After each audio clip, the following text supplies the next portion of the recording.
Assalamualaikum warahmatullahi wabarakatuh. Hari ini kita akan lanjutkan ke materi kita berikutnya, yaitu tentang koset, subgrup normal, dan grup faktor. Baik, kita mulai. Apa itu koset? Ini definisinya.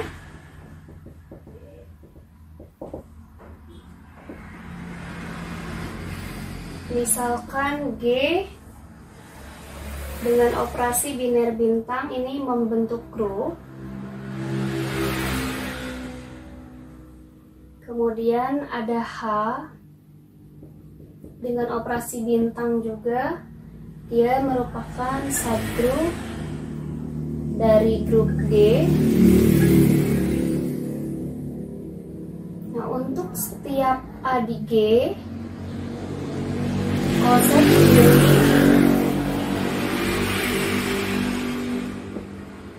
dari H, yaitu himpunan A bintang H, di mana isinya adalah A bintang H, H-nya harus ada di H. Kemudian koset kanan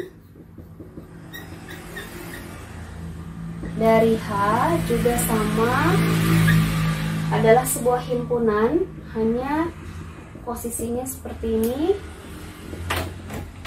di mana H-nya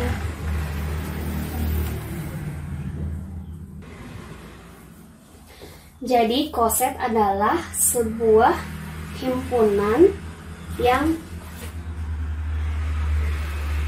merupakan hasil operasi dari setiap unsur di A dengan subgrupnya. Jadi koset kiri dari H adalah himpunan yang merupakan hasil operasi seluruh unsur yang ada di grup G dengan himpunan H, dengan himpunan subgrup H.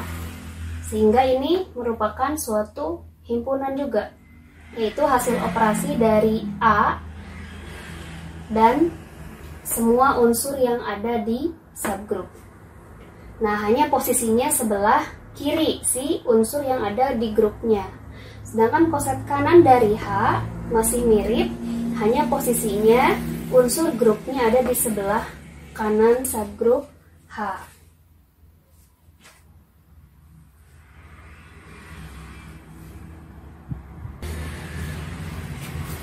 Contoh, misalkan ada Z4, isinya 0, 1, 2, dan 3. Kemudian Z4 dengan operasi penjumlahan modulo 4 ini membentuk grup. Kemudian ada B. B ini subset dari Z4. B ini isinya adalah 0 dan 2. Dan dia dengan operasi penjumlahan modulo 4 juga merupakan subgrup dari Z4.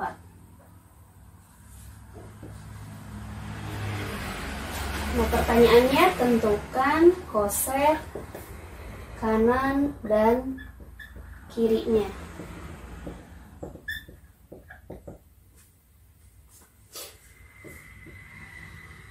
Oke, tadi kita bisa lihat koset kiri. Jadi himpunan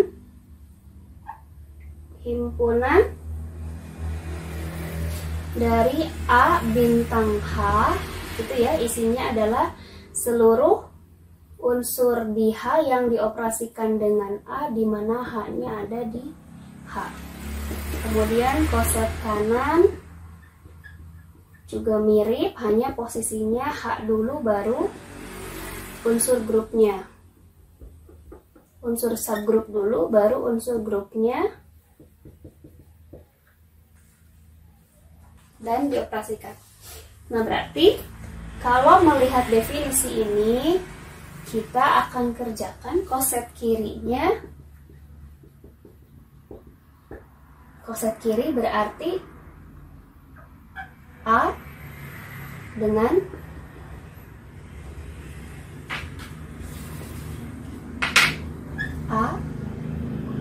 penjumlahan dengan B.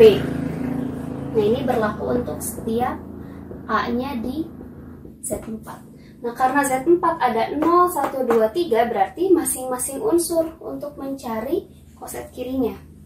Nah, kita mulai dari angka 0. Berarti 0 modulo 4, penjumlahan modulo 4 dengan B. Artinya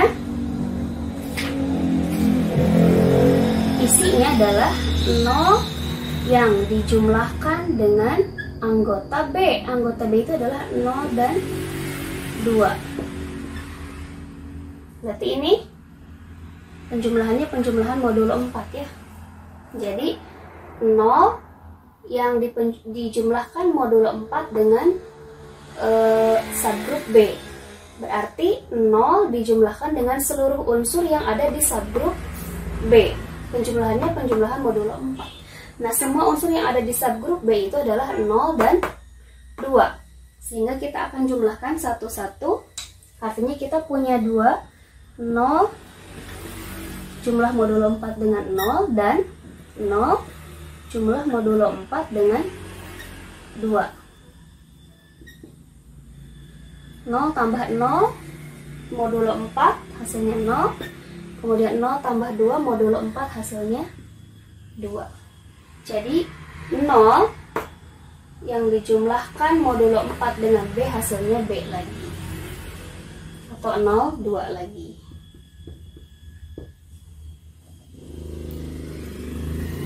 Nah, unsur berikutnya 1. 1 dijumlahkan dengan modulo 4 dari B. Ini sama. 1 jumlahkan modulo 4 dengan 0 dan 2. Jadi hasilnya ada 1 jumlah modulo 4 dengan 0 dan 1 dijumlahkan modulo 4 dengan 2. 1 tambah 0 di modulo 4 kan itu hasilnya 1. Kemudian 1 tambah 2, 3 di modulo 4 kan hasilnya 3.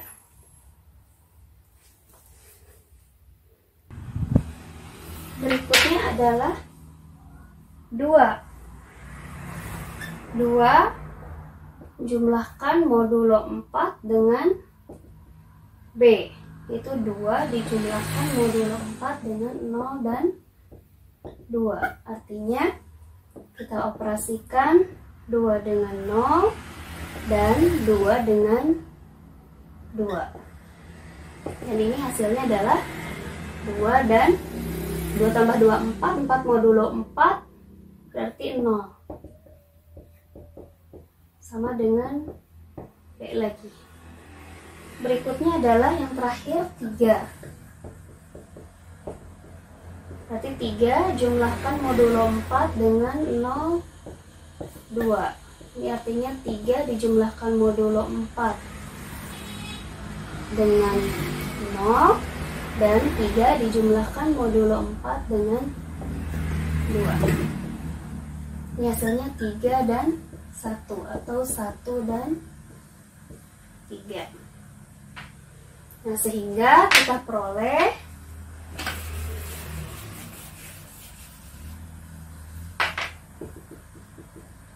koset kiri dari B itu ada 2, yaitu ini sama ya, 0,2 dan 1,3. Koset kanan. Koset kanan dari B. Nah, ini artinya posisinya saja yang berubah. B dulu, jumlah modulo 4 dengan seluruh unsur yang ada di G, yaitu 0, 1, 2, dan 3. Sama seperti tadi, berarti ini 0,2 yang dijumlahkan dengan 0. Artinya 0 dijumlahkan modulo 4 dengan 0 dan 2 dijumlahkan modulo 4 dengan 0.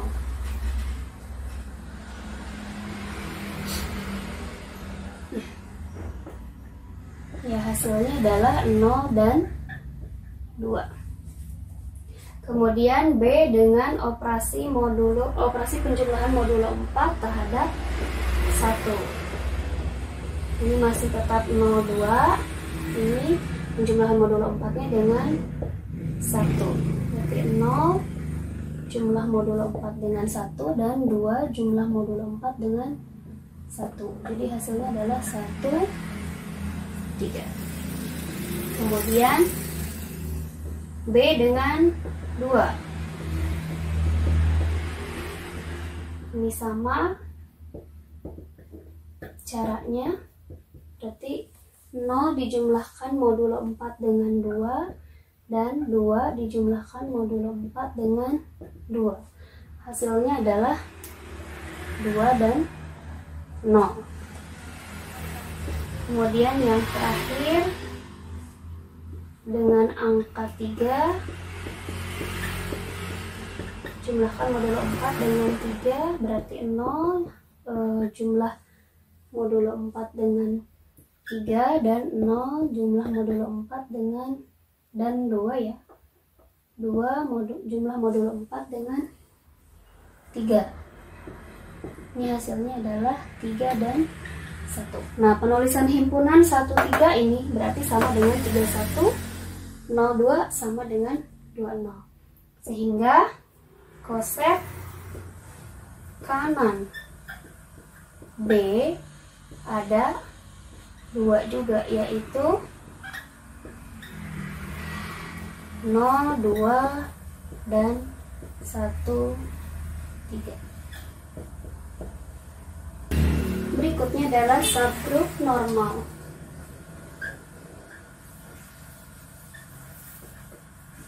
Ini definisinya, N subgrup dari grup G, kemudian N disebut subgrup normal jika dan hanya jika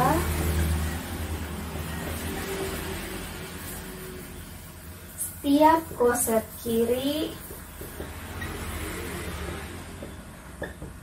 dan koset kanannya sama.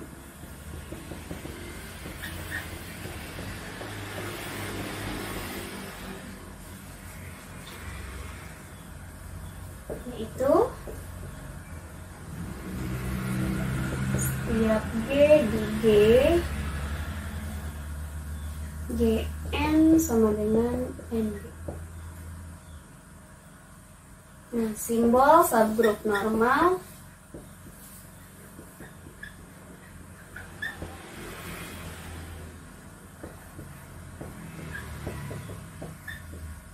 segitiga terbalik.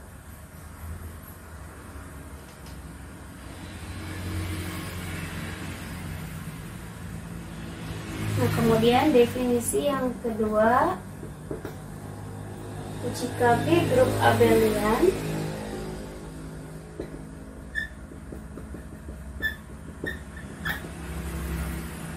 setiap subgrup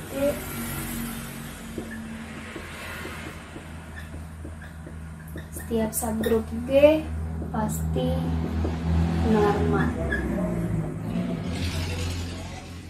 Grup abelian grup komutatif, jadi setiap subgrupnya pasti subgrup normal.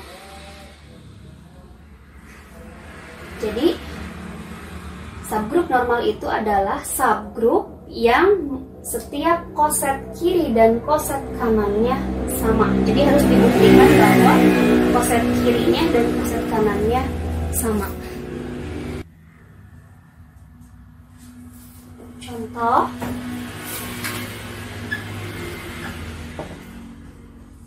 dulu pernah mengerjakan grup simetri tingkat 3.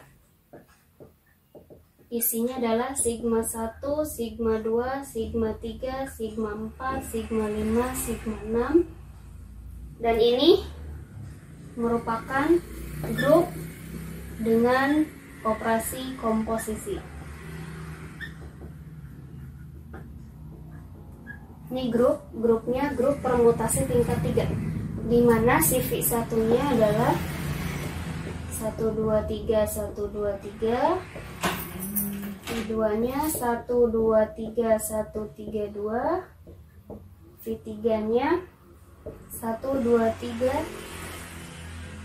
2 1 3, V4 nya 1 2 3 2 3 1, V5 nya 1 2 3 3 1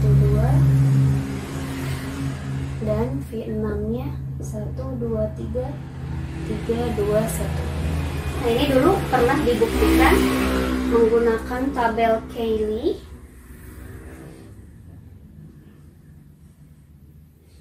Yang ini V3, V4, V5, V6 dengan operasi komposisi ya.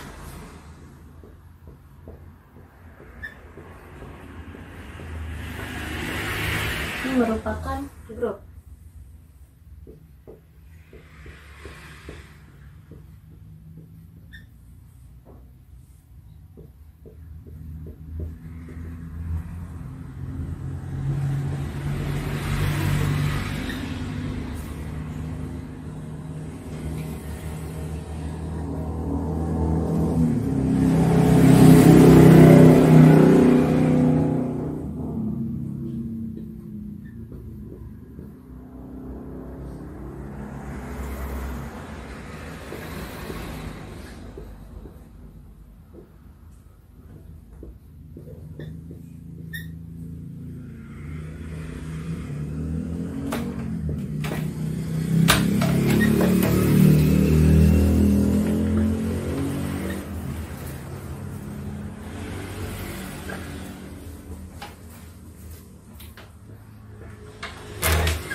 Nah, ini dulu pernah dibuktikan bahwa operasi komposisinya memenuhi grup permutasi tingkat 3.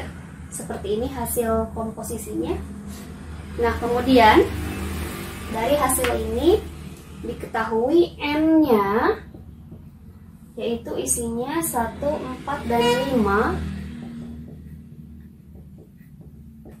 Ini subgrup dari S3. Nah, pertanyaannya, tentukan koset kanan kirinya.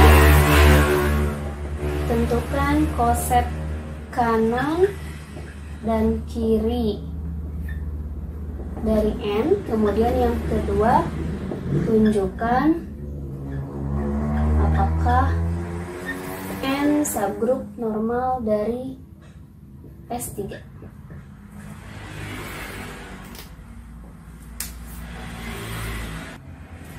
Nah, untuk membuktikannya, kita tinggal tunjukkan koset kirinya harus sama dengan koset kanan. Berarti untuk yang pertama kita cari dulu koset kiri.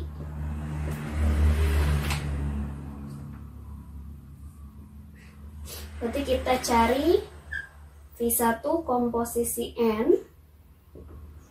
yaitu V1 dikomposisikan dengan N. N itu tadi V1, V4, dan V5. Berarti ini V1 komposisi V1, V1 komposisi V4, dan V1 komposisi V5.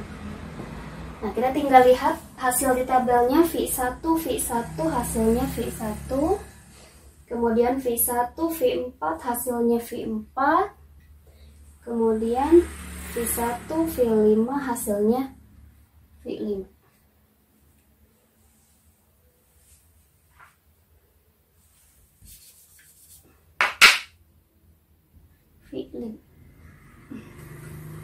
Nah, kemudian unsur yang kedua, yaitu V2 dengan N. Tinggal diganti V2-nya. Ini hasilnya sama. Ini V2 komposisi V1, V2 komposisi V4, dan V2 komposisi V5. Kita lihat hasilnya. V2, V1 hasilnya adalah V2. Kemudian V2, V4 hasilnya adalah V6. Dan V2, V5 hasilnya adalah V3. Kemudian kita cari V yang ketiga. Ini himpunannya masih sama. Ini V3, V1, V3, V4, V3, V5. Kita cek di hasil. 3, 1 hasilnya V3. Kemudian 3, 4 hasilnya V2. Kemudian 3, 5 hasilnya V6. Nah, ini bisa dilihat sama isinya. Berarti V1N koset kiri dari V2, koset kiri dari V2 dengan koset kiri dari V3 ini sama. Berikutnya V4.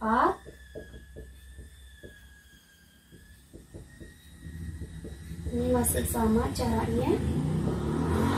Berarti V4, V1, V4, V4, V4, V5. V4, V1 hasilnya V4. V4, V4 hasilnya V5. Dan V4, V5 hasilnya V1. Nah, koset kiri V4 sama dengan koset kiri dari V1. Kemudian V5, ini V5, ini masih tetap sama. V5, V1, V5, V4, dan V5, V5. V5, V1 hasilnya V5. V5, V4 hasilnya V1. V5, V5 hasilnya V4. Satu lagi V6 dan N. Berarti ini V6 dengan unsur V1, V4 dan V5. Ini V6, V1, V6, V4 dan V6, V5. V6, V1 hasilnya V6. V6, V4 hasilnya V3. Kemudian V6, V5 hasilnya V2. Nah, sehingga koset kirinya ada berapa? Lihat saja. 145, 145, 145, berarti ini sama ya. Kemudian 263, 263, 263, artinya koset kiri dari N ada 2, yaitu V1, V4, V5 dan V2, V3, V6.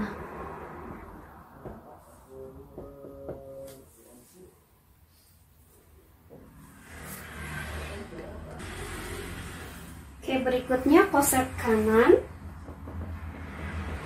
Yang kedua ya.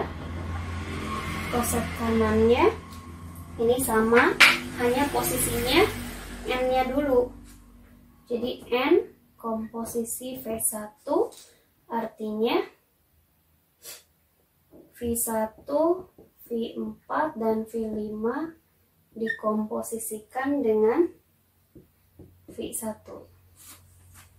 Jadi V1 komposisi V1, V4 komposisi V5, V4 komposisi V1 dan V5 komposisi V1. Kita lihat hasilnya. V1, V4, V1, V4, kemudian V5, V1 juga V5.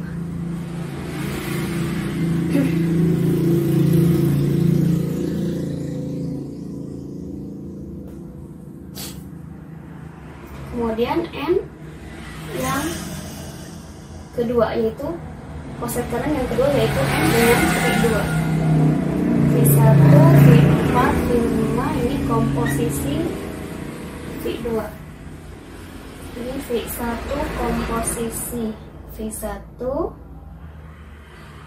V2, V1 komposisi V2, V4 komposisi V2, dan V5 komposisi V2. Lihat 1, 2 hasilnya V2, kemudian 4 dengan 2 hasilnya V3, kemudian 5 dengan 2 hasilnya V6.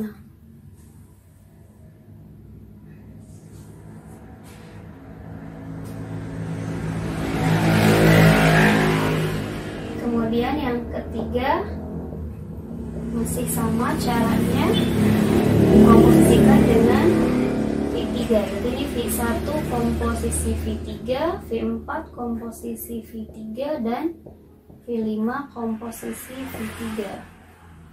V1 komposisi V3 hasilnya V3, V4 komposisi V3 hasilnya V6, V5 komposisi V3 hasilnya V2. Kemudian N dengan V4.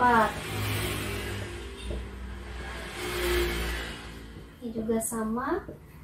V1 komposisi V4, V4 komposisi V4, dan V5 komposisi V4. V1 komposisi V4, V4, V4 komposisi V4, V5, kemudian V5 komposisi V4, V1. Berikutnya N dengan V5. Ini V1, V4, V5 ini dengan V5. V1 komposisi V5, V4 komposisi V5, dan V5 komposisi V5. V1 komposisi V5 hasilnya V5, kemudian V4 komposisi V5 hasilnya V1, kemudian V5 komposisi V5 hasilnya V4. Nah, satu lagi N komposisi V6. Komposisi dengan V6, berarti ini V1 komposisi V6, V4 komposisi V6, V5 komposisi V6.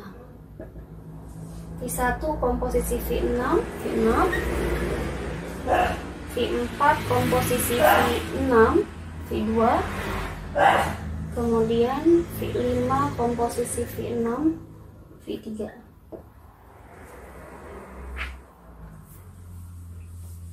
Nah, dari sini kita juga bisa lihat ini 145 ini sama dengan ini, sama dengan ini. Kemudian 236 sama dengan yang ini, sama dengan yang ini. Artinya koset kanan dari N ada 2 juga. Koset kanan dari N ada 2, yaitu sama ya, V1, V4, V5, dan V2, V3, dan V6. Oke, berikutnya pertanyaan yang kedua. Pertanyaan yang kedua tadi tunjukkan bahwa dia subgrup normal. Tunjukkan subgrup normal berarti kita harus tunjukkan koset kanan dan koset kiri harus sama pada setiap unsur di grup. Nah, tadi setelah kita melihat koset kanan dan koset kiri, kemudian kita susun seperti ini. Kita cek koset kanan, koset kiri dari N atau untuk V1, V1N ini ternyata isinya sama dengan koset kanannya. Berarti ini koset kiri sama dengan koset kanan ya, karena isinya 1, 4, 5. Kemudian V2N juga sama dengan N komposisi V2. Berarti ini koset kiri dari V2 ini sama juga dengan koset kanan dari V2. Ini bisa kita tulis, maka V1N sama dengan N V1. N V1.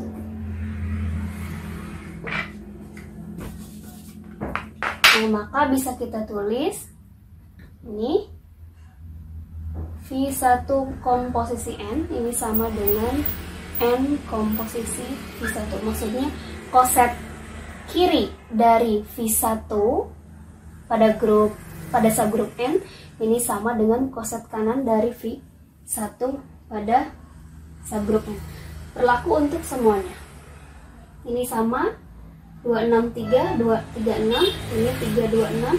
Karena kalau menulis himpunan kan sama ya, ketika duanya di depan atau duanya di belakang ya anggota himpunannya hanya ada 3.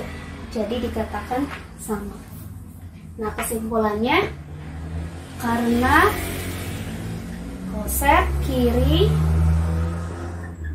dan koset kanan N sama, maka N subgrup normal dari S3.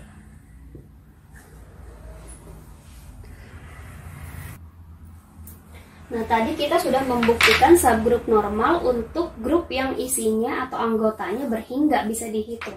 Nah, sekarang bagaimana membuktikan subgrup normal untuk anggota grup yang banyak? Nah, ini kita akan gunakan teorema 7.3. Isinya, jika N subgrup dari grup D, N dikatakan subgrup normal dari G jika dan hanya jika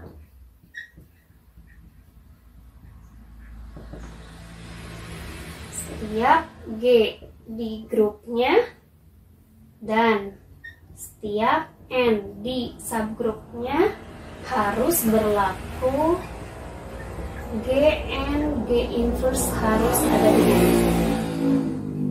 Jadi ketika jumlah anggota grupnya banyak, nah untuk menentukan N subgrup normal dari grup G, kita hanya tunjukkan GN, G inverse-nya ada di N.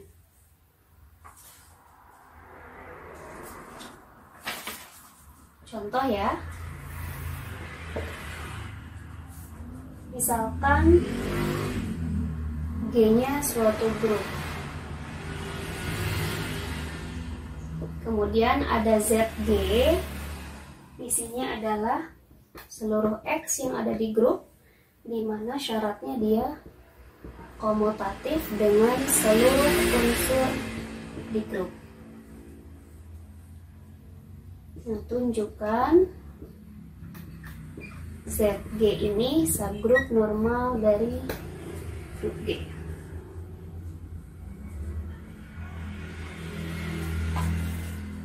Nah, cara membuktikannya,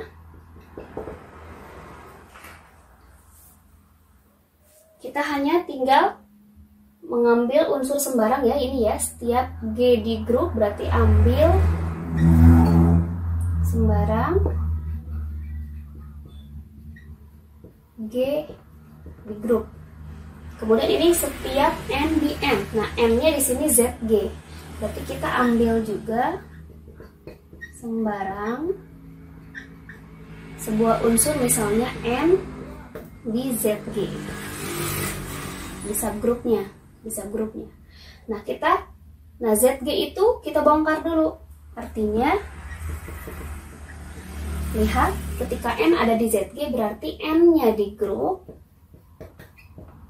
dan memenuhi NY sama dengan YN untuk setiap Y di grup.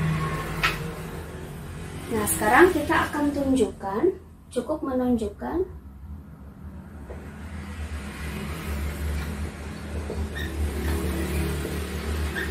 jadi ya, GN G inverse harus di ZG.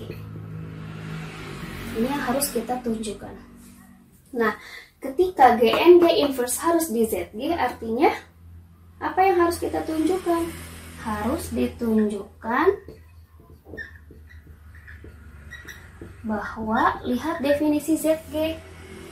Nih, GN G inverse-nya harus di grup dan harus berlaku, kan X-nya GN G inverse, jadi harus berlaku GN G inverse kalikan Y itu harus sama dengan Y kalikan GN G inverse. Nah, ini yang harus kita tunjukkan untuk menunjukkan bahwa dia ZG ini adalah subgrup normal dari grup G. Nah, kita lanjutkan. Nah, ini tadi kita punya sembarang, karena kita sudah mengambil sembarang G di grup. Nah, tadi kan kita punya G di G, kita punya G di grup. Nah, karena G-nya grup, karena G-nya itu grup, pasti memiliki inverse ya. Nah, kalau memiliki inverse pasti ada G inverse di grup. Jadi kita munculkan dulu. Kan kita cuma punya modal G dan N. Ya, sedangkan yang harus kita tunjukkan adalah GN G inverse. Nah, jadi kita harus keluarkan dulu G inverse-nya adanya dari mana? Ya dari ini, dari grup ya. Karena dia grup, pasti dia punya inverse, yaitu G inverse di grup G. Nah, baru kita tunjukkan bahwa GN G inverse-nya harus di grup. GN G inverse apakah ada di G? Jawabannya iya, karena G-nya ada di G, N-nya ada di G. Lihat N-nya kenapa ada di G? Iya, tadi kan sudah didefinisikan. Ketika N ada di ZG, artinya N-nya ada di G. Dan G inverse-nya juga di G. Sedangkan G itu adalah grup. Grup pasti bersifat tertutup. Sehingga perkaliannya GN G inverse perkalian 3 buah unsur di grup, ya pasti hasilnya di grup lagi. Karena dia dijamin oleh sifat grup yang bersifat tertutup.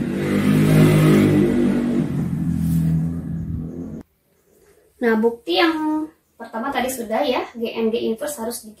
Kemudian bukti yang kedua, kita harus tunjukkan bahwa GN G inverse Y ini harus sama dengan Y GN G inverse. Bukti yang kedua, kita harus tunjukkan bahwa GN G inverse Y ini harus sama dengan Y GN G inverse untuk semua Y yang ada di grup. Jadi apapun bentuk Y-nya yang ada di grup, asalnya Y-nya di belakang, dia harus di depan atau dia bersifat komutatif. Nah, ini untuk mengerjakan soal yang seperti ini kita perlu mengotak-atik ya, jadi perlu latihan banyak. Nah, kita akan mulai dari sini, dari GN G inverse Y. Misalkan GN G inverse Y ini kita tulis GN G inverse Y kali E. Kenapa dikali E? Karena kan E itu identitas ya. Nah, identitas itu kan ketika kita kalikan berapapun ya hasilnya tidak mengubah dirinya, tetap saja hasilnya segitu. Jadi hanya memanipulasi bentuk tanpa memanipulasi makna. Jadi ini hanya bentuknya saja yang berubah, tapi isinya mah hasilnya sama, tetap sama. Nah, dari sini kita ubah.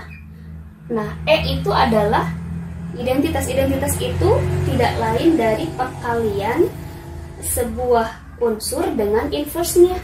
Nah, identitas itu kan boleh dituliskan A inverse, B inverse, C inverse, dan seterusnya. Jadi kita boleh menulis E ini sebagai G inverse, karena ketika G dioperasikan dengan G inverse hasilnya identitas. Nah, jadi kita ubah ini menjadi G inverse. Nah, kita N G inverse Y G inverse. Nah, kemudian kita pakai sifat komutatif.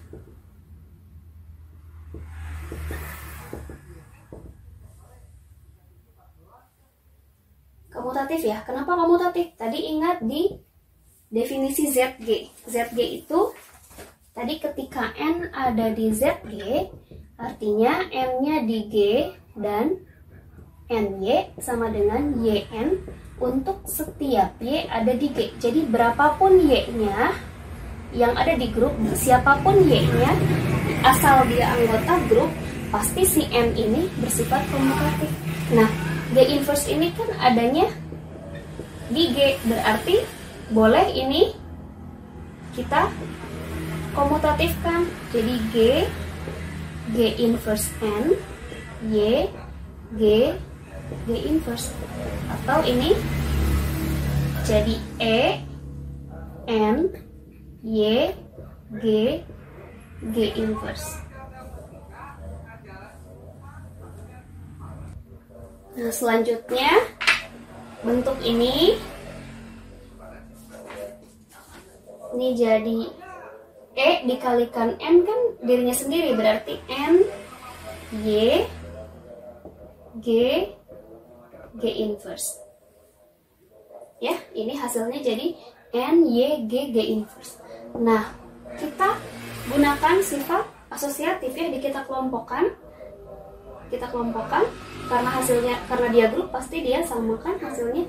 Nah, NY tadi lihat, balik lagi ke sini ke definisi ini, ketika N-nya di ZG maka NY sama dengan YN untuk semua unsurnya di grup. Nah, ini kebetulan NY, berarti kita bisa ubah NY ini ke dalam bentuk YN G inverse.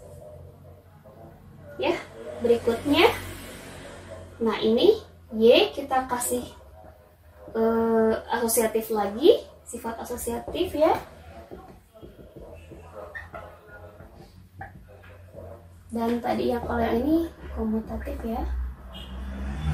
Ini ya, dari sini komutatifnya. Nah, ini NG-nya kita kasih asosiatif G inverse. Nah, masih menggunakan definisi yang tadi, ingat NY sama dengan YN, berlaku untuk semua unsur Y.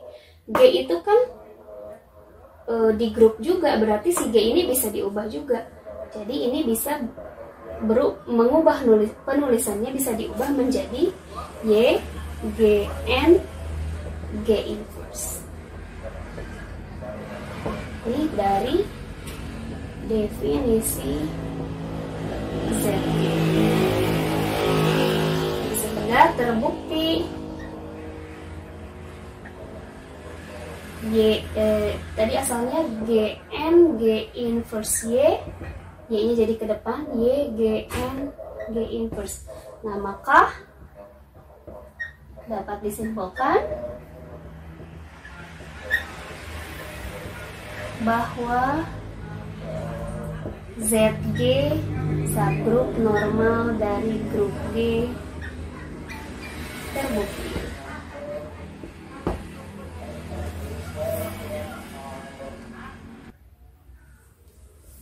Berikutnya adalah grup faktor.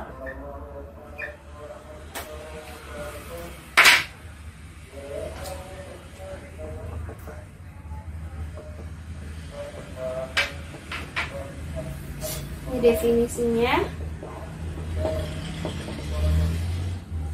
Misalkan N subgrup normal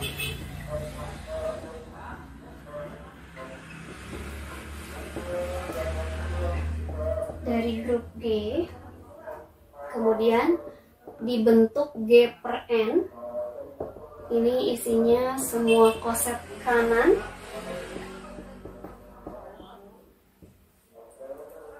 Ini adalah himpunan semua koset kanan dari N. Nah, didefinisikan operasi perkalian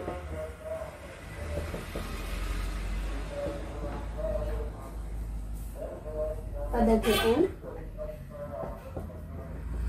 yaitu setiap NA NB di Gn, NA NB ini berlaku NAB.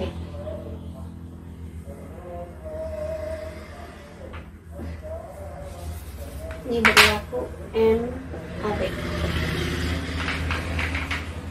Nah, terhadap operasi tersebut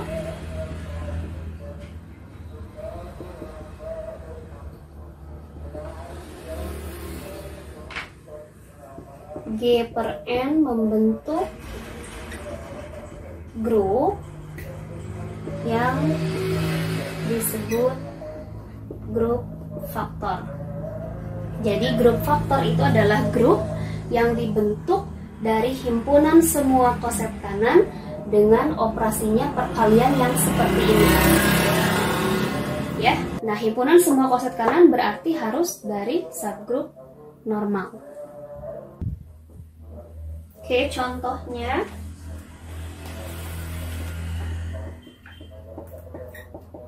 pernah dibuktikan dulu saat G isinya 1, 2, 3, 4, 5, dan 6. Ini terhadap operasi perkalian modulo 7. Ya, perkalian modulo 7, dia membentuk grup.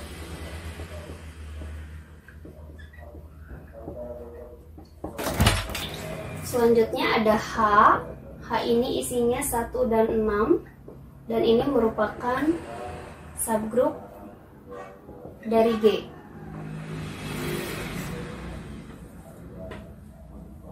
Nah, tunjukkan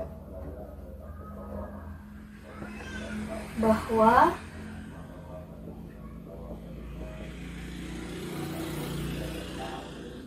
himpunan koset kanannya dia merupakan grup faktor. Oke.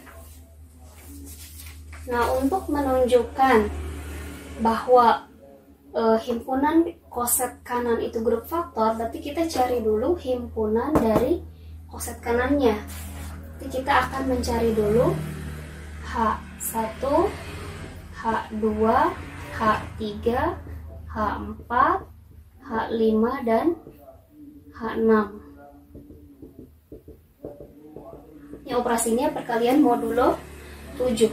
Berarti 16 dikalikan modulo 7 dengan 1. Artinya 1 dikalikan modulo 7 dengan 1 dan 6 dikalikan modulo 7 dengan 1. Ini diperoleh 1 dan 6. Kemudian H2. H2 misalnya ini, kemudian H2 sama berarti 16 dikalikan modulo 7 dengan 2. 1 dikalikan modulo 7 dengan 2 dan 6 dikalikan modulo 7 dengan 2. Nah, hasilnya adalah 2 dan 5. Kemudian yang ketiga juga sama, kalikan modulo 7 dengan 3. Jadi 1 kali modulo 7 dengan 3 dan 6 kali modulo 7 dengan 3. Hasilnya adalah 34.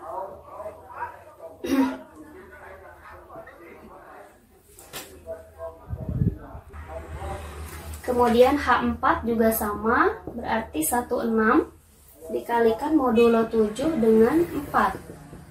1 kali modulo 7 dengan 4 dan 6 kali modulo 7 dengan 4. Ini hasilnya adalah 43. Kemudian H5 ini dikalikan modulo 7 dengan 5. Jadi 1 dikalikan modulo 7 dengan 5 dan 6 dikalikan modulo 7 dengan 5. Jadi ini hasilnya adalah 52. Kemudian satu lagi H6 artinya 16 dikalikan modulo 7 dengan 6. 1 kali modulo 7 dengan 6 dan 6 kali modulo 7 dengan 6. Hasilnya adalah 6 dan 1. Nah, dari sini kita melihat bahwa ada berapa? Ini kan 16 dengan 61 sama. Ya. Kemudian 25 dengan 52 sama. Kemudian 34 dengan 43 sama. Jadi ini sama dengan H3. Ini sama dengan H2 dan ini sama dengan H1. Nah, maka himpunan koset kanannya hanya ada 3, yaitu H1, H2, dan H3.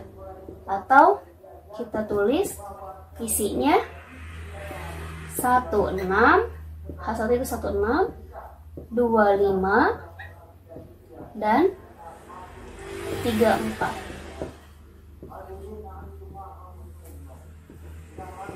Nah, ini himpunan semua koset kanan dari H dalam G. Nah, berikutnya tadi kita sudah peroleh himpunan semua koset kanan dari dari grup H dalam G. Ini hasilnya ada 3, H1, H2, H3, di mana H1-nya 16, H2-nya 25, dan H3-nya 34. Nah, selanjutnya untuk menunjukkan dia grup, berarti kita harus operasikan menggunakan tabel Cayley. Jadi kita buat tabel Cayley-nya seperti ini. Isinya H1, H2, H3. Ini juga H1, H2, H3.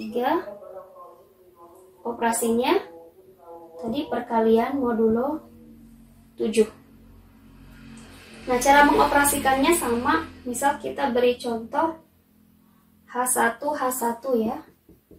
H1 modulo 7 H1. Berarti 16 dikalikan modulo 7 dengan 16. Nah, ini kan artinya sama saja 1 kali 1.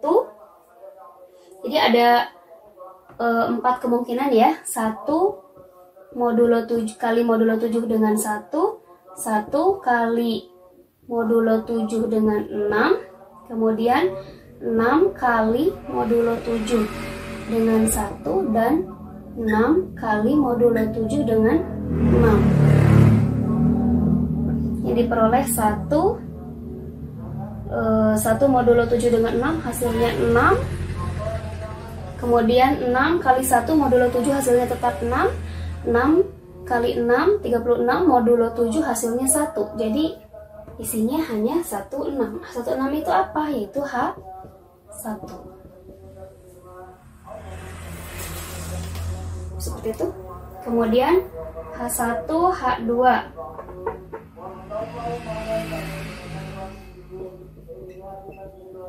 Berarti ini 16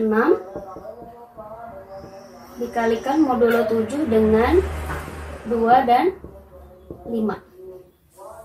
Ini juga sama, ada 4 kemungkinan. 1 kali modulo 7 dengan 2.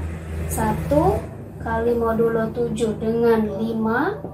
Kemudian 6 kali modulo 7 dengan 2 dan 6 kali modulo 7 dengan 5. Ini 1 kali modulo 7 dengan 2 hasilnya 2. 1 kali modulo 7 dengan 5 hasilnya 5. Kemudian 6 kali 2, 12 modulo 7 5, 6 kali 5 35. 6 kali 5 30, 30 modulo 7 hasilnya 2. Jadi ini hasilnya H2.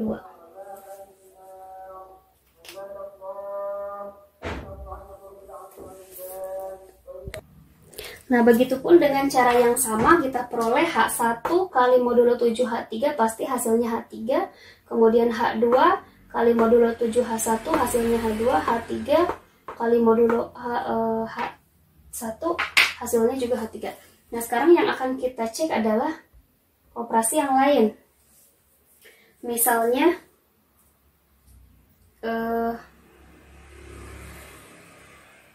H2 dengan H3 misalnya. Misalkan H2 dengan H3. Ini artinya 25 dioperasikan perkalian modulo 7 dengan 3, 4. Ini juga sama, ada 4 kemungkinan. 2 kali modulo 7 dengan 3. Kemudian 2 kali modulo 7 dengan 4. Kemudian 5 kali modulo 7 dengan 3. Dan 5 kali modulo 7 dengan 4. Ini bisa kita lihat hasilnya. 2 kali 3 modulo 7 6. 2 kali 4 modulo 7 1. 5 kali 3 modulo 7 1. 5 kali 4 20 modulo 7 6. Jadi hasilnya 16. 16 itu adalah H1. Jadi H2 dan H3 adalah H1. Nah, dengan cara yang sama kita peroleh H2 H2 ini hasilnya H3.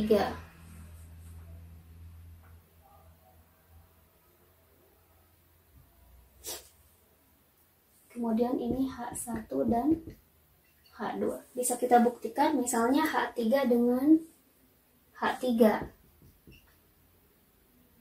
H3 kali modulo 7 dengan H3 artinya 34 kalikan modulo 7 dengan 34.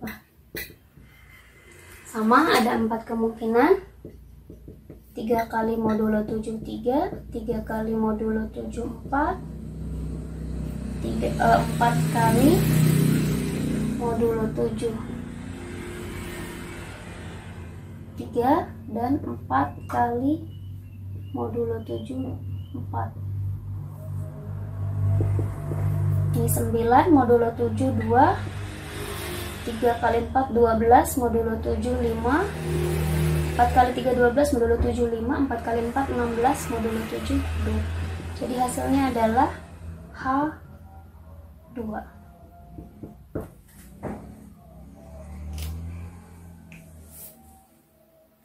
Selanjutnya kita tunjukkan ini grup. Berarti yang pertama dia tertutup.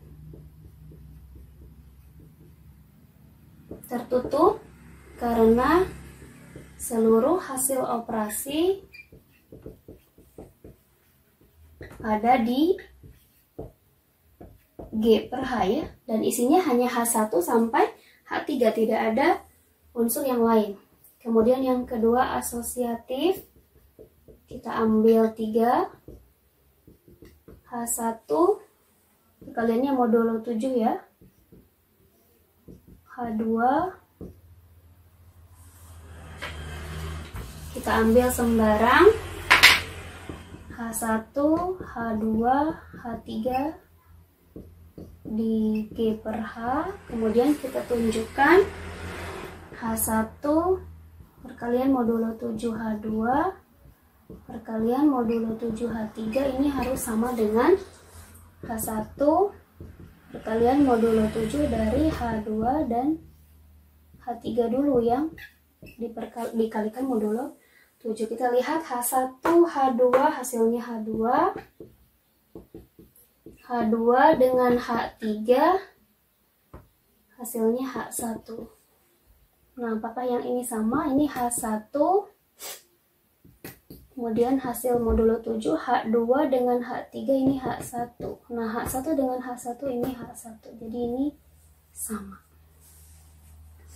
Nah, sehingga G per H bersifat asosiatif.